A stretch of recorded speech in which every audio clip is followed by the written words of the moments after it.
Hello viewers, I'm Simon Preston and welcome to Reggae Boys commentary in a very different surroundings. Yes, we're not in the hot Caribbean, we're in the blistering cold of Manchester in the United Kingdom. I'm here joined by Stephen Howson, presenter, producer. He's an all-rounder in everything, can speak to you in any sporting topic. Steve, it's an absolutely fantastic opportunity to meet you face to face. Yeah, it's nice to have you here, mate. I won't be enjoying your time in Manchester. It's not too cold. No, I'm loving it. Today was cold. It certainly was, and we got an opportunity to see United play as well, so it's a wonderful opportunity to see them play live. What I want to ask you and get an insight into is what Ravel Morrison was like as a youth player at Manchester United, because recently he received his Jamaican passport and will be decking out for the country in July at the National Stadium. So from you, who have seen the academy players from their babies basically up to the senior team, what was the first impression you had of this talented player? Ravel was exciting. There was always this, what's he going to do next? Sometimes in a bad way, sometimes in a good way. Him and Pogba played together as a midfield too. They sort of played a little bit of a 4-5-1. They would sometimes have Ryan Tunnicliffe or Ben Pearson would play behind them in a bit of a midfield three, but those two would be your number 8s in midfield. And those two guys scored so many goals in that 2011 FA Youth Cup run that you would assume, if you just looked at the scores and that who'd scored, that there was a centre-forward partnership. But they were just goal-scoring midfielders. Now, Pogba played like Pogba. He would hit long-range shots, he would be spraying it out wide. Ravel Morrison was this... He'd blow hot and cold, but when he blew hot, you was like, oh my days, it was just raw, almost like a Wayne Rooney feel to him. Like he would just do whatever he wanted, and sometimes it would come off, and sometimes it would be a bit frustrating. But he was always exciting, and excitement is what I would say Ravel Morrison's capable of bringing. And to a certain extent, that you've seen at times in senior football with him, but just not often enough, I don't think. Indeed, like in flashes we've seen not only at Manchester United, but Lazio as well, Queen's Park Rangers.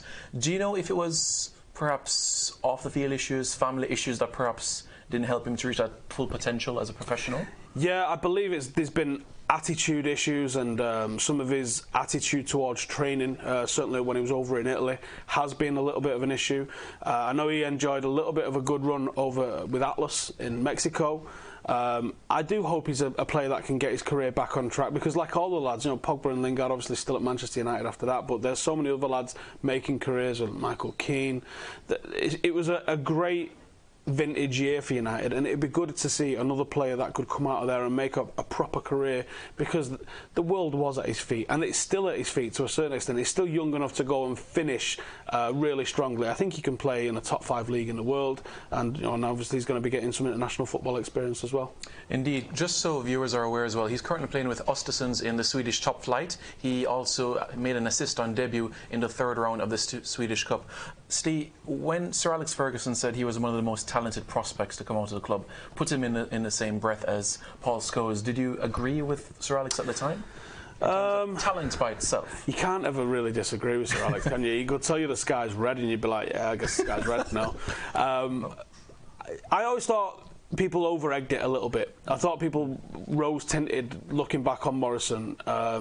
He shone bright, but he was also very inconsistent. He didn't win any individual awards at United. Ryan Tunnicliffe was Player of the Year in the 2011 season. I think that highlights his importance. There was a bit of a water carrier in that team. I don't think it's unfair to suggest. You had Will Keane leading the line, you had Jesse Lingard, and you had some fantastic players like Larnell Cole in that side.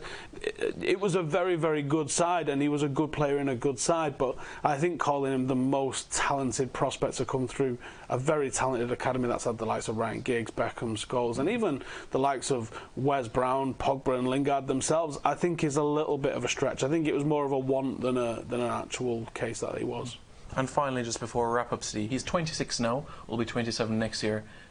He's not over the mountain, is he? He still has something out of him. No, I think if he can get the right team, the right manager, and the right focus around him, I think there was a lot of bad influence around him in Manchester, and I don't think that he got any good influence around him in Italy. But if he can find the right mentor and someone to keep him on the straight and narrow, you're going to have a phenomenal football. You've got a £60-70 million footballer probably for free, the way he's going on in his career at the moment.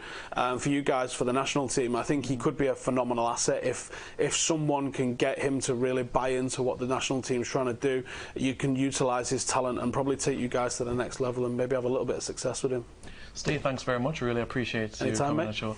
Well, that's it for Reggae Boys Commentary Dynasty. You can check him out on his YouTube channel, Stephen Howson. He also has the podcast as well, the Stephen Howson Podcast, a gaming channel, and all sorts of things. His information will be in the link below. And don't forget to subscribe to Reggae Boys Commentary.